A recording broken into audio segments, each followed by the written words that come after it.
নমস্কার প্রিয় দর্শক বন্ধু, আজকের ভিডিওটি ইনকাম ট্যাক্স সম্পর্কিত ভিডিও। বিশেষত ইনকাম ট্যাক্স স্ল্যাব এবং যে ওল্ড ট্যাক্স রিজম এবং নিউ ট্যাক্স রিজম অর্থাৎ পুরোনো কর ব্যবস্থা এবং নতুন কর ব্যবস্থা সম্পর্কে আমরা আলোচনা করব। কোনটাতে লাভজনক, তার আগে একটা কথায় মাথায় রাখতে হবে যে যারা চাকরি করছেন, চাকরিজীবী, পেনশনার বা এফডি থেকে ইনকাম, বিশেষত যাদের ডিজিটাল মাধ্যমে ইনকাম হয় তাদেরকে কিন্তু প্রত্যেককেই ইনকাম ট্যাক্স রিটার্ন ফাইল করতে হবে।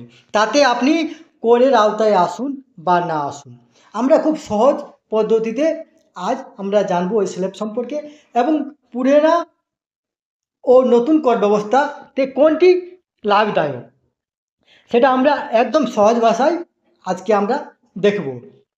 তো তার আগে আপনারা সবসময় একটা খেয়াল রাখবেন যে যে পুরোনো কর ব্যবস্থা, সেই পুরোনো কর ব্যবস্থাতে কিন্তু আপনার 5.5 লাখ টাকা পর্যন্ত আপনার কোনো ট্যাক্স লাগবে না।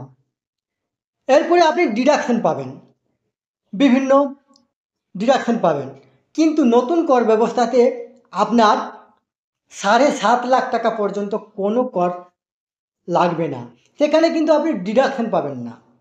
তাহলে বিশেষত যারা বেশিরভাগ ডিডাকশনের আওতায় পড়েন না, যাদের বেশি পিএফ বা যাদের বেশি এলআইসি এই সকলগুলো নেই, তারা কিন্তু নিশ্চিন্তে নিউ ট্যাক্স রিজমে যাবেন। বা বিশেষত যাদের 7.5 লাখ টাকার নিচে ইনকাম, তারা একদম ইজি প্রসেসে বাড়িতে বসে মোবাইলের মাধ্যমে আপনারা কিন্তু নিউ ট্যাক্স রিজম বা নতুন যে কর ব্যবস্থা আছে সেটা আপনারা ব্যবহার করবেন। আসুন তাহলে আমরা আজ দেখে নিই এই ইনকাম ট্যাক্স, প্রথম স্ল্যাবটা দেখি, তারপরে আমরা এই নতুন পুরোনোর আলোচনা করব। তাহলে এইখানে দেখুন, এটা বিশেষত 60 বছরের নিচে যারা আছেন, এখানে 60 বছর এবং সিনিয়র সিটিজেনদের জন্য করা হয়েছে, কিন্তু সিনিয়র সিটিজেনদের জন্য নতুন কর ব্যবস্থায় কোনো ছাড় নেই, শুধুমাত্র পুরোনো কর ব্যবস্থাতেই আছে। তাহলে আসুন আমরা দেখি যেগুলো 60 বছরের নিচে। এখানে দেখুন পুরোনো কর ব্যবস্থা, নতুন কর ব্যবস্থা। পুরোনো কর ব্যবস্থাতে কিন্তু আপনি 2.5 লাখ টাকা পর্যন্ত আপনার কোনো কর এখানে নীল। এরপরে 5 লাখ টাকা পর্যন্ত যেটা আমরা ছাড় বলছি, যে 5 লাখ টাকা পর্যন্ত কোনো করের আওতায় আসবেন না, সেখানে কিন্তু সরকার রিবেট দিচ্ছে, অত ভর্তুকি দিচ্ছে সরকার আপনাকে। তার জন্য দেখুন এখানে পুরোনো যে কর ব্যবস্থা সেখানে 2.5 লাখ টাকা পর্যন্ত আপনার কোনো ট্যাক্স লাগছে না, নতুন কর ব্যবস্থায় আপনার 3 লাখ টাকা পর্যন্ত কোনো ট্যাক্স লাগছে না।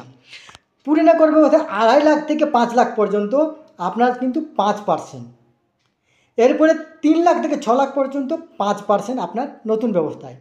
এরপরে আপনি চলে আসুন পুরোনোতে কিন্তু পুরনো যে ট্যাক্স ব্যবস্থায় সেখানে 5.01 টাকা থেকে 10 লাখ টাকা পর্যন্ত, যেখানে আপনার তো 2.5 লাখ টাকার জন্য যেটা 12,500, সেখানে কিন্তু এখানে আপনি আর রিবেটটা পাবেন না, সেই টাকা প্লাস ওই 5 লাখ থেকে 5 লাখ যে 20% সেটা। এরপরে আপনার যে টাকাই হোক 5.01 টাকা থেকে যে আপনার 50,000 বা যেই হোক সেটা অ্যামাউন্টটা হবে।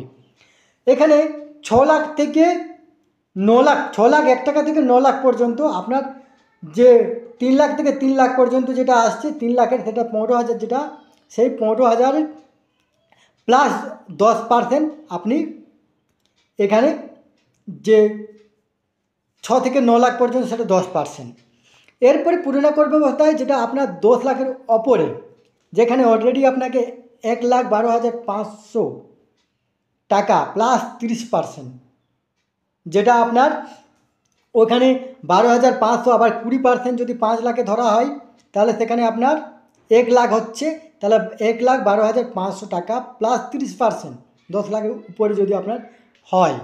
এখানে যে নতুন কর ব্যবস্থায় সেখানে 9 লাখ 1 টাকা থেকে 12 লাখ টাকা পর্যন্ত আপনাকে 85,000 ওখানে তো লাগছেই আপনার, যেখানে 15,000 প্লাস 10% যে 6 লাখ থেকে 9 লাখ পর্যন্ত, যেটা 3 লাখে আপনার 30,000 মানে 45,000 হচ্ছে, প্লাস 15%, সেটা আপনার কিন্তু 9 লাখ থেকে উপরে উঠে গেলে।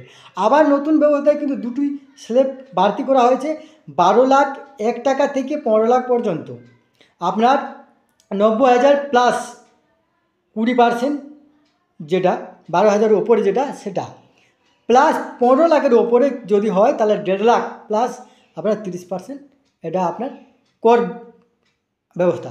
এরপরে আমরা যেটা আলোচনা করব যে এখানে বলছেন যে 2.5 লাখ টাকা পর্যন্ত নীল, আবার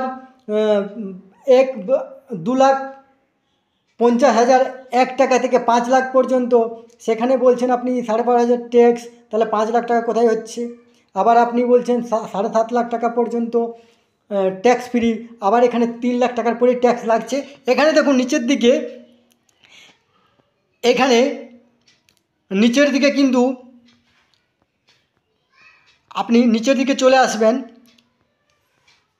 এইখানে ওল্ড ট্যাক্স রিজম নিউ ট্যাক্স রিজমে যেটা রিবেট দেওয়া আছে, যেটা ছাড় দেওয়া আছে, সেটা আপ টু 5 লাখ পর্যন্ত আপনাকে 12,500 টাকা ছাড় দেওয়া হচ্ছে, এবং 5 লাখ থেকে 7 লাখ টাকা এখানে নতুন ব্যবস্থায় আবার 50,000 টাকা ডিডাকশন, যে আবার 50,000 টাকা স্ট্যান্ডার্ড ডিডাকশন, সেটা প্রথমেই আপনার লেস হচ্ছে, মানে 5 লাখ টাকা থেকে প্লাস 50,000, 5.5 লাখ টাকা পুরনো কর ব্যবস্থায় লাগছে না, এবং এখানে 7 লাখ টাকা পর্যন্ত যেটা নতুন, সেটা আবার 50,000, 7.5 লাখ টাকা পর্যন্ত আপনার কোনো ট্যাক্স লাগছে না। তাহলে বিশেষ করে যাদের 7.5 লাখ টাকার নিচে ইনকাম, তারা কিন্তু কোনো না ভেবে মানে নিজের মোবাইল থেকে নিজেরাই নতুন কর ব্যবস্থায় আপনারা রিটার্ন করবেন, তাতে আপনাকে এলআইসির কাগজ বা মেডিক্লেমের কাগজ এগুলো আপনাকে আনতে হবে না। এরপরে আমরা আবার দেখব যে সিনিয়র সিটিজেন, এরপরে আমরা সিনিয়র সিটিজেনদের জন্য দেখুন 60 বছর থেকে 80 বছর যে সিনিয়র সিটিজেন, এখানে কিন্তু আপনারা নতুন কর ব্যবস্থায় কোনো ছাড় পাবেন না, কিন্তু পুরনো কর ব্যবস্থায় আপ টু 3 লাখ পর্যন্ত নীল, 3 লাখ থেকে 5 লাখ পর্যন্ত 5%, অর্থাৎ এখানে 10,000, এরপরে 5 লাখ থেকে 10 লাখ পর্যন্ত 10,000 প্লাস 20%, যেটা সেইটা, আবার অ্যাবাভ 10 লাখের উপরে আপনি যেটা 1,10,000 থেকে আবার 30%, যেটা। এরপরে সুপার সিনিয়র সিটিজেন, যাদের 80 বছরের অপরে এজ, তাদের ক্ষেত্রে 5 লাখ পর্যন্ত নীল, পুরনো কর ব্যবস্থা 5 থেকে 10 লাখ আপনার 20%, এরপর 10 লাখের অপরে যেটা, সেটা 1 লাখ প্লাস 30%, কিন্তু নতুন কর ব্যবস্থায় সেটা পাচ্ছেন না। অর্থাৎ যাদের 7.5 লাখ টাকার নিচে ইনকাম, তারা একদম নতুন কর ব্যবস্থার অপশান নেবেন, কোনো না দেখে নিয়ে আপনারা আপনাদের মোবাইলের মাধ্যমেও রিটার্ন করতে পারেন।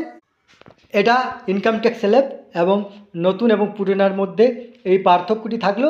এরপরে আমি একটা অন্য ভিডিওতে আপনাদের ইনকাম ট্যাক্সের ক্যালকুলেটর দিয়ে দেখাবো যে কতটা ডিফারেন্স হচ্ছে। এই ইনকাম ট্যাক্স সম্পর্কিত তথ্যগুলো আপনাদের সাথে শেয়ার করলাম। সুস্থ থাকবেন, ভালো থাকবেন, ধন্যবাদ।